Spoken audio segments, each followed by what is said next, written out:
You know that feeling, right? Friday afternoon hits and you can just breathe. It's this universal sigh of relief.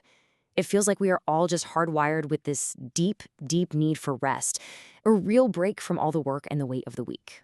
But here's the thing.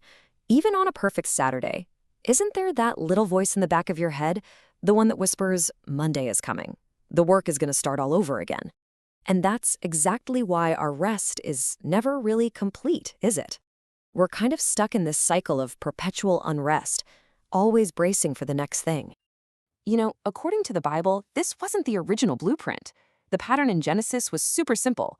God works for 6 days, gets everything done, and then on the seventh day, he rests. A complete rest from finished work. But that beautiful rhythm got shattered by what the Bible calls the fall. Sin enters the picture, and suddenly work becomes this heavy burden. And that perfect, lasting rest, it's always just out of reach. Okay, so with that in mind, let's dive into this incredible story from the Gospel of John that just nails this whole problem. The scene is set in Jerusalem, right in the middle of a huge religious festival, a time that, ironically, was supposed to be all about celebration and, you guessed it, rest. So, picture this. Right near the temple, you've got this famous spot, the Pool of Bethesda, and its name, get this, literally means house of mercy. It was this massive pool where people would go to get ritually clean before they could go into the temple courts. A house of mercy, right? But here's the crazy irony. The place is packed with people who are suffering, people who can't find any mercy or healing at all. It becomes this powerful living symbol of a religious system that had all the right promises, but was completely failing to give people the spiritual rest they so desperately needed. And John, the guy writing this, he's a master at setting the scene. He drops all these little clues for us. The pool is right by the sheep gate. That's where the sacrificial lambs were brought in. It's got 5 covered colonnades. 5 is the biblical number for grace. And the fact that it's filled with unhealed people is a huge indictment of the spiritual leadership. John is basically rolling out the red carpet for Jesus to come in and just turn everything upside down. So in this huge sea of suffering people, Jesus zooms in on just one guy. And the conversation they have, well, it's the spark that's about to light a massive fire. 38 years. I mean, just let that number sink in for a second. 38 years. This man had been paralyzed for nearly 4 decades. He wasn't just some random person in the crowd, he was a fixture. Everyone knew him as the guy at the pool who had absolutely zero hope. So when Jesus asks him, "Do you want to be healed?" listen to his answer. He doesn't even say yes.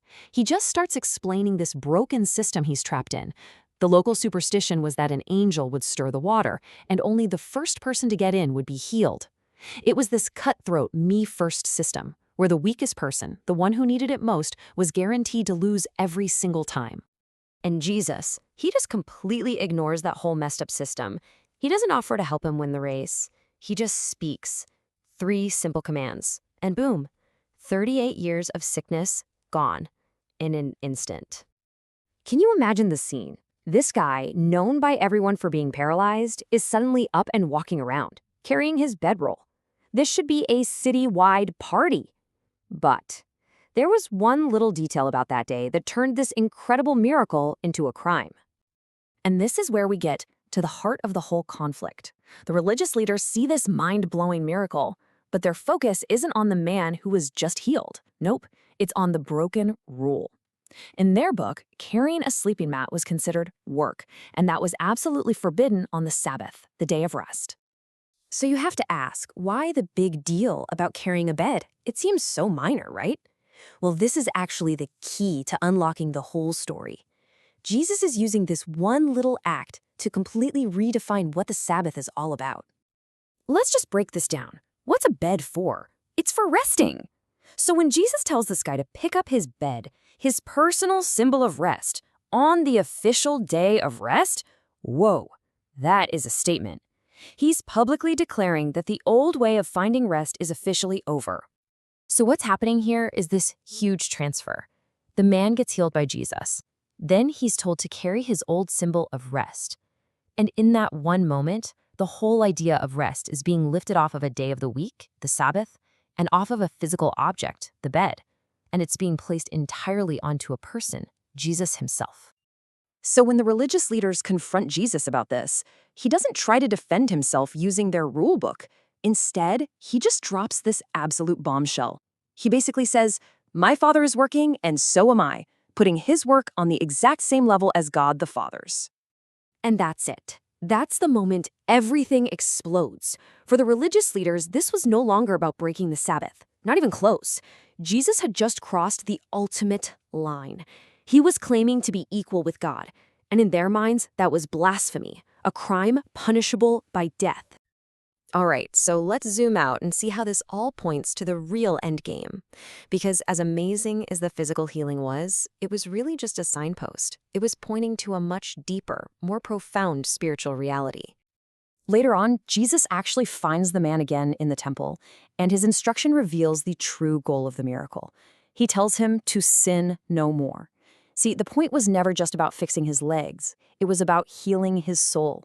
The physical miracle was the pathway to spiritual restoration. And this just shows the massive upgrade Jesus was bringing. The old system was kind of like having Wi-Fi, but only in one specific room, at one specific time, if you had this special password. Jesus was inaugurating a new reality where God's presence could live in the hearts of all believers everywhere, all the time. So remember when Jesus said he and his Father were working? What exactly were they working toward? Well, it all leads to his final cry from the cross. When he says, "It is finished," he's not saying "I'm finished." He's declaring that the work required to provide true, deep, eternal rest for all of us, is now complete. And that's really the bottom line, isn't it? This new Sabbath rest, this true rest, it's not another thing on our to-do list. It's not something we earn by trying harder or following more rules. It's something we enter by faith, by finally stopping and just trusting in the work that Jesus has already finished for us. So we'll just leave you with this one question that really gets to the heart of this whole story. What if the true rest we're all so desperately looking for isn't found in a schedule or a vacation or a day of the week, but in a person you can actually know?